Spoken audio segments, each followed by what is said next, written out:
Hyderabad మౌలాలిలో drugs తయారీ గుట్టురట్టయింది.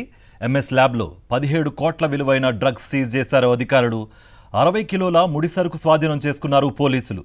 Maharashtra, north ఇండియాకు drugs సరఫరా చేస్తున్నారు. ల్యాబ్ యజమాని మాణిక్యరెడ్డి సహా మరొకరిని పోలీసులు అరెస్ట్ చేశారు.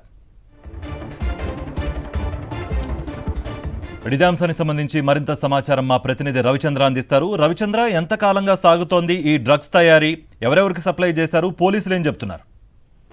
ఇక కార్తీక్, ఈ డ్రగ్స్ తయారీకి సంబంధించి, సరఫరా సంబంధించి గతంలోనే అంటే ఏప్రిల్ 16లోనే 17 రోజులలో 2 రోజుల పాటు ఈ కేసును ఛేదించారు. ఆ తర్వాత ఇవాళ మాణిక్యరెడ్డిని అరెస్టు చేశారు. ఈ కేసులో భాగంగా అయితే గతంలో మాణిక్యరెడ్డితో పాటు మాణిక్యరెడ్డికి ఎంఎస్ ల్యాబ్ అనేది, ఆ ల్యాబ్ లో ఆయన కెమిస్ట్ అన్నట్టుగా లక్ష్మణ్ కుమార్ తోటి ఒప్పందం కుదుర్చుకున్నారు. అందులో ఆల్ఫాజలం తయారు చేయడానికి ఈ విధంగా ఒప్పందం కుదుర్చుకున్నారు మాణిక్యరెడ్డి తోటి.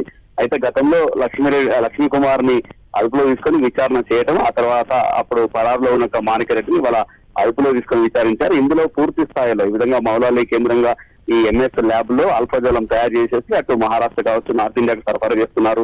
ఈ కేసుని పోలీసులు, నార్కోటిక్ కంట్రోల్ బ్యూరో అధికారులు, అటు ఈగల్ ఫోర్స్ అధికారులు ఛేదించారు. అయితే గతంలోనే ఈ విధంగా సుమారు 60 కేజీల ఆల్ఫాజలం కూడా స్వాధీనం చేసుకొని ఈ కేసు విషయంలో ఇంకా కొంతమందిని అరెస్ట్ చేసేందుకు అవకాశాలు కూడా ఉన్నాయి. Karthik, thank you Ravichandra.